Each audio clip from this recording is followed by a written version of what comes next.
The asphalt cowboys of America's highways rule the roads and supply our lives. Without trucks, America stopped. Within a week, the shelves would be empty. But for some, the interstates are a hunting ground. We park, we go to sleep, we have no idea what's going on in the truck next to us. With 500 murders along America's highways, are predators drawn to trucking? He said it's kind of like hunting, because once I got them in the truck, they were dead. Or does trucking create predators? I gave you the opportunity to do exactly what you should do. And the killing doesn't end on the road. Trying to break in right now. He's at the front door. The police were not even near apprehending him.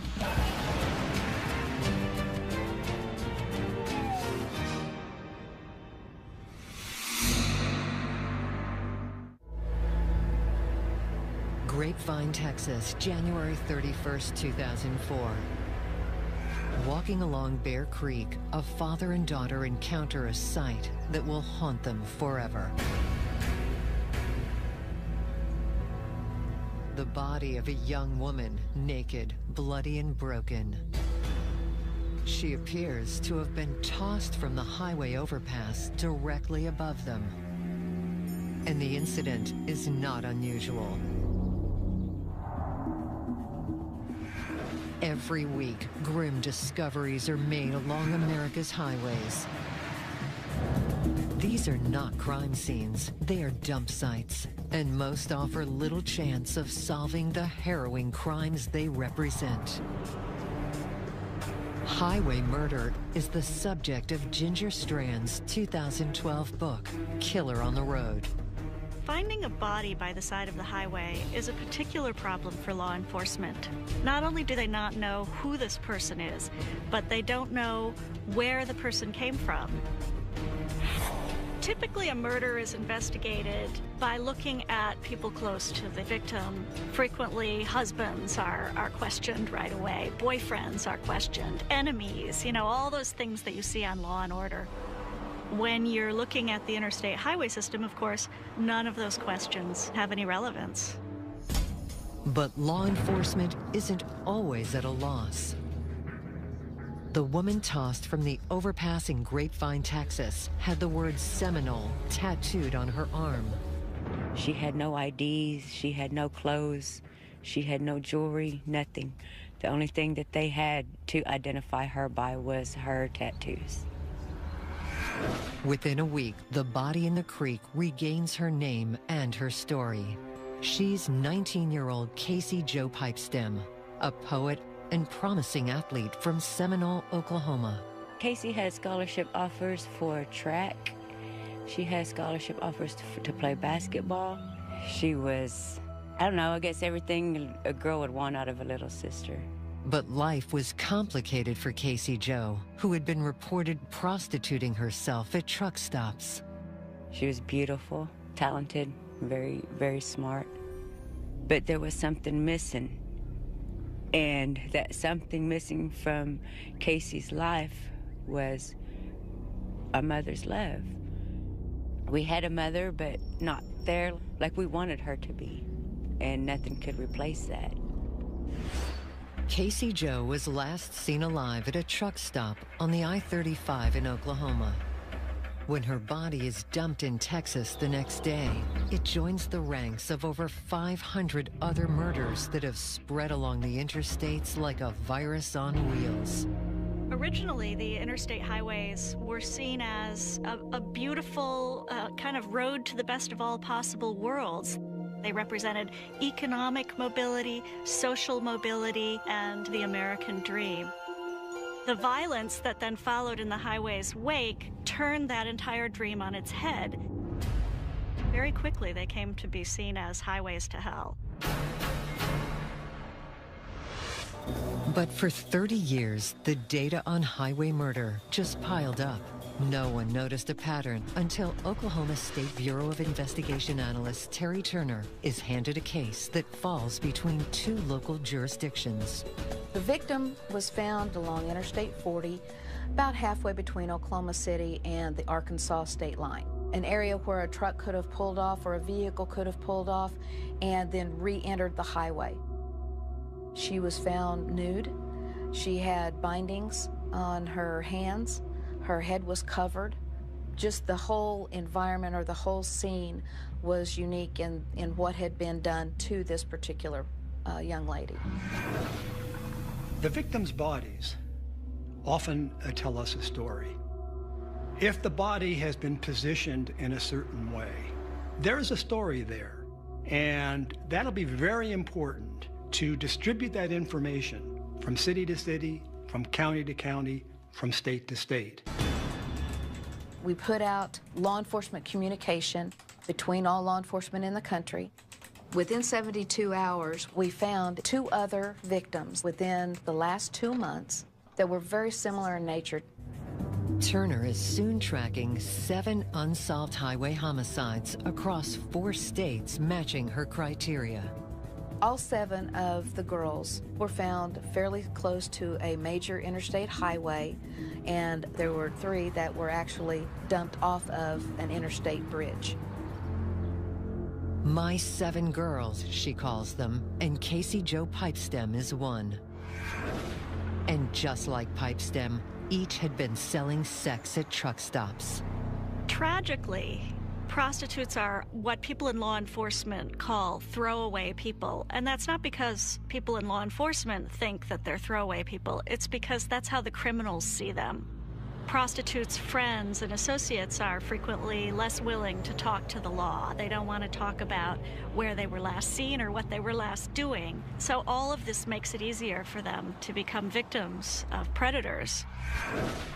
These young women that work these truck stops are nameless, faceless people to society for the most part. But each day I would look at their picture and I knew that they were somebody's daughter, somebody's sister, somebody's mom, and they became very, very important to me. Local Detective Clark Fine of Hendricks County, Indiana, takes the same view. We're the protector of everybody. We don't just protect the rich people and the homeowners, we protect everybody. Simultaneous with Terry's investigation, Fine is working the case of murdered prostitute Buffy Brawley, killed 1 month after Casey Jo. The 27-year-old mother was discovered off Interstate 74 south of Indianapolis. But here, the condition of both the body and the dump site contained telling information about the killer. Our investigation of the scene revealed that a truck had pulled in a large semi pulling a trailer, had made a sweeping right turn. We could tell that by the tire tracks revealed through air photography and also on the ground. The victim's injuries point to a trucker as well. Buffy had burn marks to her wrists and ankles. That was the result of what's called trucker's rope, which is the yellow rope they used to tie down equipment and tarps. She also had been hit with a tire thumper. We put out a lot of information to the press and to the police computers asking for assistance. Within a couple of days, I received information from Terry Turner, tied in our case with hers, and we exchanged information sometimes on a daily basis. Because of the evidence, the logical belief was that it was somebody in the, in the trucking industry. Truckers are now squarely in the crosshairs for the murder of Buffy Brawley. But it's not until America's Most Wanted airs a story on Casey Jo that both investigations break open. I received a call from a woman who claimed that her nephew, who was currently in prison in Mississippi for a terrible murder, had bragged to her that he had killed a young girl in the Dallas, Texas area and thrown her off a bridge into a creek bed.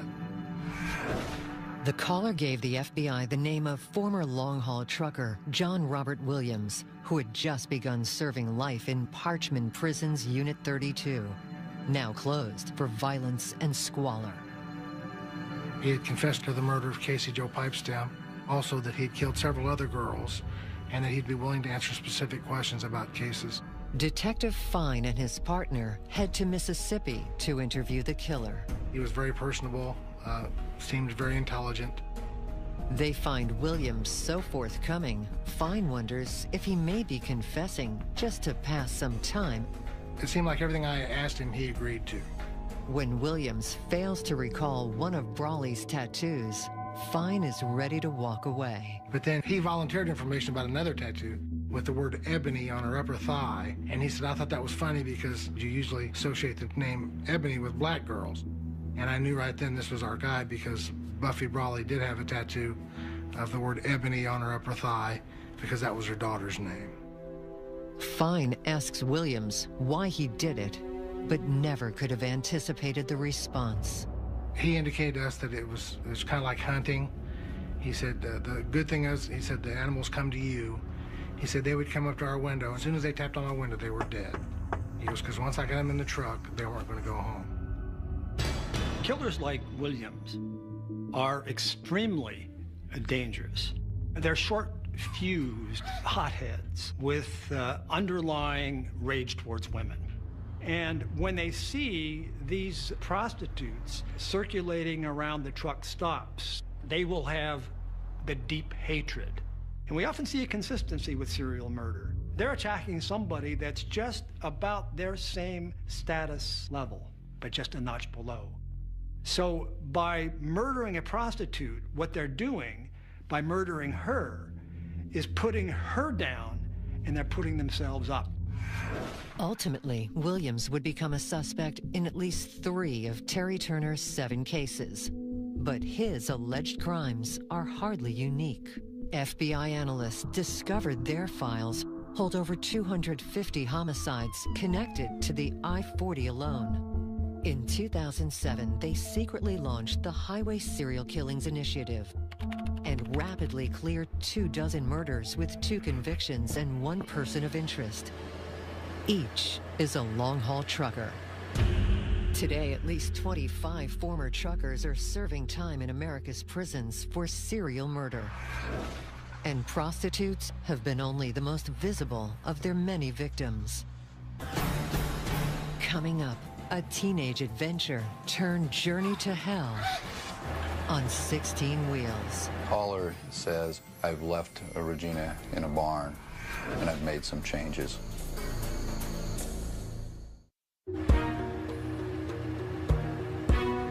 In 2007, the FBI quietly forms the Highway Serial Killings Initiative to match bodies dumped along the interstates with potential murder suspects. 2 groups spike in their mounting database: prostitutes and truck drivers. If you're a predator, trucking is really kind of ideal because you are provided with this endless stream of people who are living already in the margins of the law. And you're traveling a lot from place to place. So it's easier to commit a crime and dispose of the body somewhere very far away. A semi can provide excellent cover. High above street level, it's private, secure, and soundproof behind idling engines. The thing that puts these girls in such great danger is they have to climb up into this big giant, it's almost like a little building. So once that door shuts, they're completely at the mercy of the guy sitting there next to her. On April 6th, 2009, the Highway Serial Killings Initiative goes public. The announcement makes big news, and the FBI bluntly points out most of their 200 suspects are long-haul truckers. The vast majority of the truck drivers and the transportation industry, they are good, hard-working people. And without them, our nation would come to a screeching halt. Unfortunately, between the transient lifestyle of the trucker that can be in 3 states in one day, that take their home with them everywhere they go, and the victimology of these girls at the truck stops, it makes that perfect storm for this type of crime to happen. Trucker Desiree Wood writes a popular blog about life on the long haul. Since I've been in trucking, I have met highly intelligent people, people with really big hearts, truckers that do animal rescue, children's charities. They are involved in so many good projects to help one another. But there's also some very extreme personalities out here. And every once in a while you'll see something strange, but then you go to another town the next day, a whole nother environment. You know, we park, we go to sleep, we have no idea what's going on in the truck next to us. After 35 years at 16 Wheels, Sandy Talbot has earned her seat as trucking's outspoken grand dame. If I could say anything to any young girl that's having difficulties at home, the answer is definitely not to get out here to the truck stop. This is not an industry that will get you out of the small town or whatever issues you're having at home. You're taking your life in your own hands when you knock on that door. In February 1990, fresh-faced 14-year-old Regina Walters is seeking an adventure. She's left her dad in Tucson to try living with her mother in Pasadena, Texas for a while. But only a few days after meeting 18-year-old Ricky Lee Jones, the two secretly decide to hitchhike to Mexico together. A missing person report is filed for what police suspect is a runaway case. But in 3 weeks, the situation turns darker.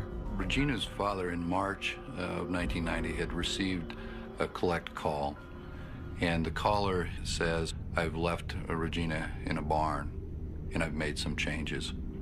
Mr. Walters asks is she dead or alive, and the caller hangs up. Regina's mother and grandmother also received these terrible calls. It was alarming, and obviously there was some connection to Regina because all the parents' phones were unlisted. Concern escalated from a runaway to possibly foul play. The couple were last seen in Ricky's hometown of Houston, also the home of long-haul trucker Robert Ben Rhodes, who was about to head back out on his route. Though no one saw them get into this 1988 Peterbilt semi, 2 months after their disappearance, a routine police check on that same rig reveals a shocking scene. On April 1st of 1990, a semi was located on the shoulder of the road on Interstate 10 in Casa Grande, Arizona. Arizona State Trooper came up to inspect the truck, and when he looked into the cab, he could see a girl was chained and bound in the sleeper berth of this semi. She still had a horse bridle in her mouth. There was evidence that she'd been whipped severely, and she was screaming and hysterical. The 40-year-old driver is armed with a gun, but quickly surrenders it, acting as if there is no problem that can't be easily explained. He was not threatening in manner. He was not threatening in appearance. But during the search of the truck by law enforcement, they found a briefcase that was later referred to as sexual torture kit. There was several pairs of handcuffs, chains. There was a dog leash, sexual devices, alligator clips, hooks, and several whips. Yet throughout questioning, Robert Ben Rhodes remains cool, calm, and approachable. Okay. He jokes easily with his interrogator. Yeah. And insists the sex was consensual, even while demeaning his victim. You don't screw around with the woman on the road. Not unless you want your to drop off. Okay.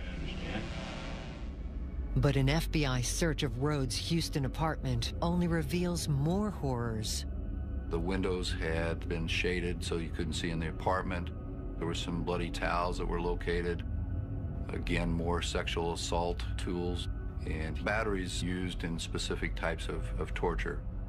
Investigators also find an extensive collection of bondage and torture pornography. When we're looking at these sexual sadists, they tend to be white middle-aged males. I mean, they give a nice guy appearance. But down deep, he's had this rage towards women, probably tracing back to early pre-adolescence. And then step by step, through the years, he's cultivated these fantasies. By the time they're middle-aged, they have this pastime, and that is hurting women. Among the articles seized are various items of women's clothing and rolls of film that pose a chilling mystery. There was photographs of a young girl. A majority of them were taken in what we believe to be Rhodes's truck, in various positions within the sleeper berth where she's bound. Then the photographs chronologically go to a location of a rural setting of a barn. And then she goes up into this loft, this hayloft, if you will, where she's bound with handcuffs and chains and then posed. Rhodes would especially enjoy looking at a photograph of his victims. This is first person. He relives it, but the photos are never enough. That just fuels their fantasy for the next kill. Rhodes spends the next 7 months in an Arizona prison, serving the first part of a 6-year sentence for kidnapping the woman found chained in his truck. He's about to be released on work furlough when, hundreds of miles away in Illinois, a grim discovery in a broken-down barn along I-70 brings the case of Regina Walters barreling back to life. The victim had a garrote around her neck, which is a very sadistic manner of committing a homicide. It was obvious that we were dealing with someone who had done this before. October 1990. Long-haul trucker Robert Ben Rhodes is serving time in Arizona for the kidnap and torture of a woman found shackled in the cabin of his truck. He is set to be released on good behavior when a terrible discovery is made near a large truck stop in Bond County, Illinois. The body was initially located by a local farmer who had donated this barn to the local fire department to burn down for practice. And he went up into the loft with his flashlight and had seen the remains. Exposed to the elements, it will take forensics to determine even the age and gender of the victim. But the brutality suffered is immediately clear. Some wire was taken off of a bale of hay, and then a small board was broken from the veneer of the barn, placed into the garrote, and then it's twisted down. A very sadistic manner of committing a homicide. It was obvious that we were dealing with someone who had done this before. Analysis reveals the body to be of a female roughly 14 years of age. The description produces a shocking 950 matches in the national database of potential victims. But one stands out. Missing runaway Regina Walters, whose family had received those chilling calls so many months ago. I left Regina in a barn. Immediately, we asked for dental records from Regina and made a positive identification. It was indeed Regina K. Walters from Texas. And that's when the photographs come to light. In learning Regina was murdered in a barn, agents at Houston FBI are reminded of the haunting rolls of film in their file on Rhodes. They actually had been sitting there since April, and now it's October. Experts determined the photographs taken by Rhodes document the last day of Regina's life. A spiral notebook confiscated from his truck is now recognized as having once belonged to Regina and lists the phone numbers of her family. On the inside cover, Rhodes added a cruel taunt on the fate of Regina's boyfriend. It had a picture of a knife dripping, and it said, "Ricky is a dead man." Ricky Jones will be missing until 2008, when he's finally identified from remains found near a Mississippi highway in 1991, driving home the chilling reach of Rhodes' trucking route. Looking back in Rhodes' trucking history, after a study by the FBI, there was 40 bodies that would have fit his time frame. A plea agreement signed in 1992 spares Rhodes the death penalty in the murder of Regina Walters. But serving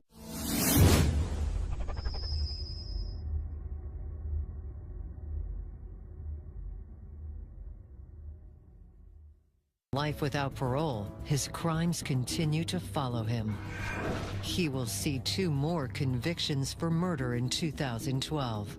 I'm convinced that Rhodes would have kept killing because there was no nexus early on to any of the victims. He had also told the victim in Arizona, as he was torturing her, that he wouldn't be caught and that he had been doing this for over 15 years. In trucking, sadist Robert Ben Rhodes found the perfect job to both feed and conceal unthinkable crimes for which he showed no remorse. But can unstable minds be inflamed by life on the road? Are there truckers who are driven to kill? Very few people are actually looking into the mental health effects of trucking. Is there something in the industry, in the lifestyle, in the way that it's being practiced that's pushing certain individuals who might have those sociopathic tendencies over the edge? It's 1998, about 15 miles north of Arcata, California. In a remote off-road location, this secluded campsite shelters a haunted man. His handmade map details strategies for staying away from people. Yet long-haul trucker Wayne Adam Ford is not on the run. Instead, he's trying to protect the world from himself. I tried to go out in the woods and disappear because I was afraid of harming someone else. But the woods are only so deep. The problem was I wasn't completely in control of my thoughts, and I realized that I probably would harm somebody else eventually unless I was completely restrained. And so finally I decided that I was going to have to go turn myself in. In the annals of serial murder, it's extremely rare to see serial killers turn themselves in. Typically, serial killers will just keep on killing because they enjoy it, because they believe they're invincible, and because they enjoy the game. Catch me if you can. Yet Wayne Adam Ford proves an exception to the rule. On November 3rd, 1998, the 36-year-old trucker walks into Humboldt County Sheriff's Office with a horrific piece of self-incriminating evidence in the pocket of his jacket. A plastic baggie containing a woman's breast. He brought it, he explains, to ensure the severity of his crimes will be instantly understood. Once I realized I had it, I decided that I was ashamed of everything that happened, and I wouldn't have to say anything. That was the whole point. In time, Ford recalls his trucking route, hauling lumber from Nevada to the high desert of California, and the women he murdered along the way. He describes dumping their bodies in aqueducts and irrigation ditches near Buttonwillow, Lodi, and San Bernardino. The police were not even near apprehending him, and they had no clue that it was him doing these killings. It was in this Airstream trailer that Ford confesses he dismembered his first victim and stored parts of her body. But evidence contrasts starkly with the friendly ex-Marine neighbors recall as funny and polite with a spotless truck. You could be a very, very good truck driver. Very neat, very tidy, and if you had some predatory quirks, no one would really ever be the wiser. Ford traces his murderous impulses to a severe head injury he claims derailed his career in the Marines and destroyed his personal life. It just completely altered my personality. After that point, the ability to control my anger started becoming impossible. My sex drive became uncontrollable. Got to where I was no longer in control of my life, really. Trucking might have offered a new start, but began an even darker journey. When Wayne Adam Ford started trucking, he was packing a lot of rage. He had gone through a bitter divorce. Because of his sexually violent demands. And then he starts trucking, which gives him so much time to brood, and he can nurture this grievance and accumulate this rage. So when he's out there driving his truck and he picks up prostitutes, they pay the price. Truck driving is exactly the wrong job for a person who was in my condition. It exasperated everything. You had too much time to think about personal problems. You were alone, and that gave you the opportunity to do exactly what you shouldn't do. Despite his record of mental health problems, Ford's defense does not enter an insanity plea. On March 16, 2007, 8.5 years after he turned himself in, Ford is sentenced to death in California. Maybe the man had a semblance of conscience, and that there was some guilt there. After all, he turned himself in. But when the jury saw what he did to those women, asphyxiating them, mutilating them, it's so depraved, this jury decided it didn't make any difference if he turned himself in. This man's evil.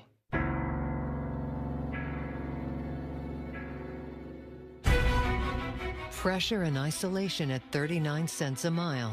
It all comes to a rest at America's truck stops. But where sex traffickers are allowed to thrive, the yard can become an anonymous hunting ground. If you were going to go commit a crime where nobody really cares what's going out in the back 40, would you not go there?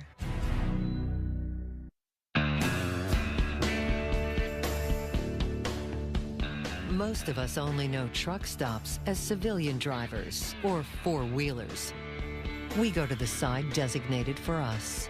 The trucking side is separate, and it's a world of its own.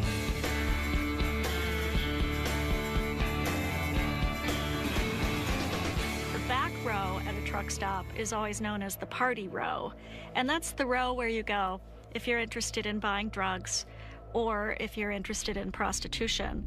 The dealers and prostitutes come through the fence at the back of the truck stop and move through, trying to avoid the truck stop security. For many truckers, the invasion is a menace. I remember one incident when I had to get up in the middle of the night to go use the bathroom at like midnight, and they walked in and there was a pimp playing a video game, and he looked at me like, "Are you working my parking lot? Because I run this place." And I felt like I just invaded this person's territory, yet he was not a truck driver. He was running a business. Prostitutes circulate through the truck stop and knock on the doors of the trucks, and even if he's looking to get a good night's sleep, it's frequently very difficult. The truckers who aren't interested will often put a little sign in their window that has a picture of a lizard with a bar through it, because tragically the women who work truck stops are known as lot lizards. And the situation is sometimes even darker than it appears. Some girls may be underage or acting against their will.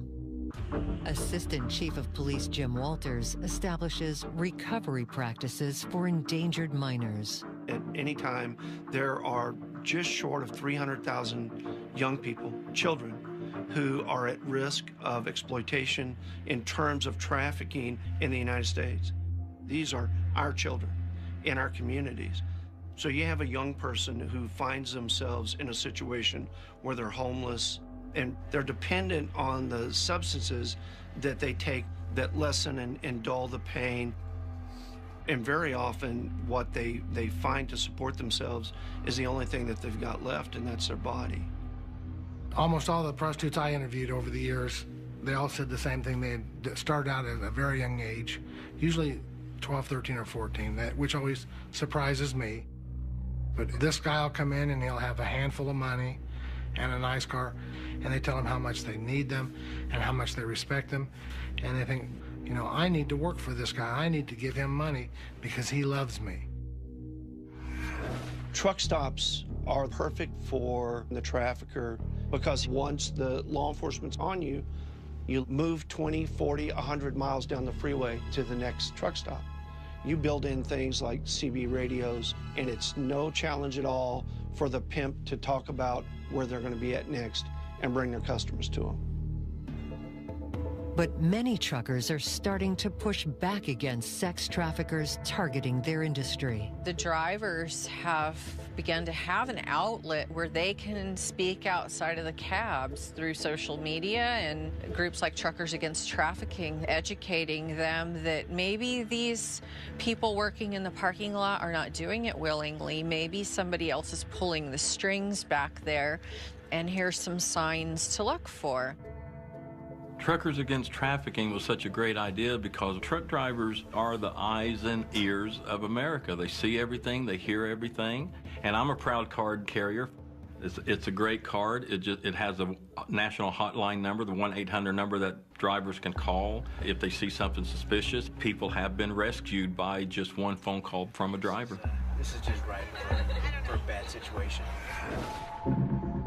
Authorities believe 19-year-old Casey Jo Pipestem had been recruited into prostitution when she was still a minor. Her suspected killer, former trucker John Robert Williams, has been a person of interest in 14 murders in 6 different states along the I-40 corridor. And he's confessed to many more. He had advised that he had been killing girls since he was a teenager. I asked him a specific amount, and he said he thought, he wasn't positive, but he thought he'd killed 37 girls. And I said, how do you obtain all these girls? And he said, other than the first couple, which he actually abducted off the street, almost all the others were girls that got into his vehicle on their own. And he said he knew that they were looking for business. He was looking for somebody to kill, and it worked out for him. But pursuing multiple convictions can be difficult when killers cross state lines. In law enforcement, we have jurisdictional boundaries. The bad guys don't. The murder of Casey Jo Pipestem has yet to be prosecuted a decade later. The community in Seminole still feels the pain. In January, on the anniversary of her 9th year memorial, we had a candlelight vigil in Oklahoma City. We didn't just light candles for Casey, we lit candles for the other victims as well. And the purpose of that was to let them know that just because y'all have forgotten, we didn't. We think about her every day. And we remembered her the way that we always remembered her, as beautiful.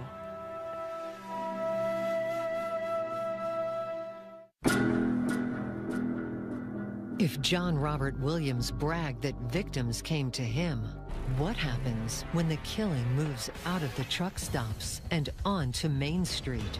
Now, when you look at Adam Lane, he would park his truck and then he would prowl the neighborhoods.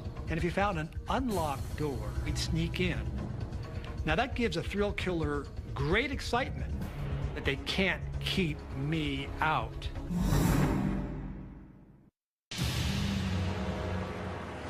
Harrisburg, Pennsylvania, 2007, a quarter-mile off I-83. Homemaker Darlene Ewalt is brutally slaughtered with a fatal slash to the throat on her back patio. 2 weeks later, local business owner Monica Massaro is found stabbed to death in her own bedroom on Main Street in Bloomsbury, New Jersey. The very next day, and 290 miles away, police in Chelmsford, Massachusetts, field calls of terror from houses near the 495. Okay, we have. Okay, is it going? Trying to break in right now. He's at the front door. Then, at 4 a.m., the most harrowing call of all. A man came in with a gun and put it to my neck and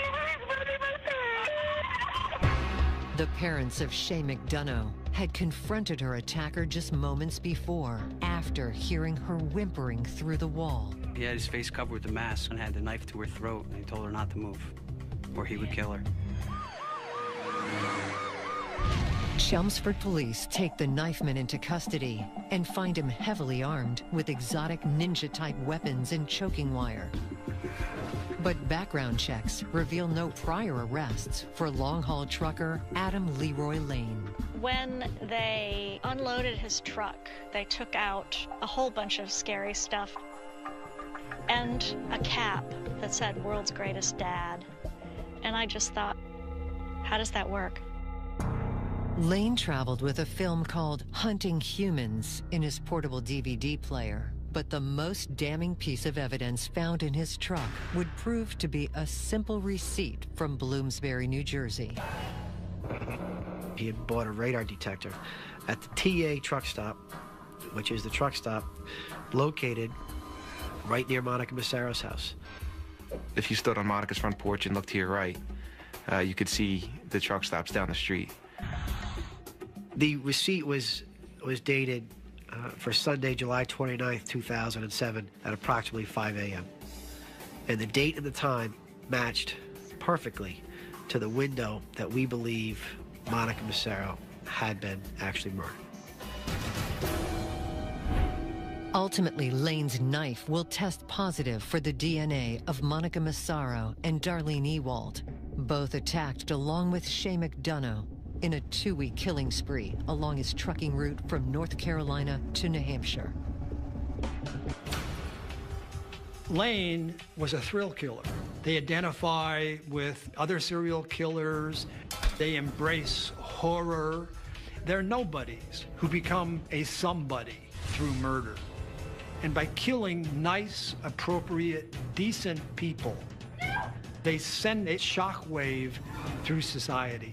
It's a feeling of power, you know, that they can't keep me out. The case of Adam Leroy Lane might make anyone vote down the building of a truck stop in their community, but opposing one can generate terrible, unintended consequences. Trucker Jason Rivenberg was shot dead in an abandoned gas station in 2009 when he could not find suitable parking for the night. The day Jason went missing, I had a doctor's appointment at 9 o'clock in the morning to schedule the C-section for our twins.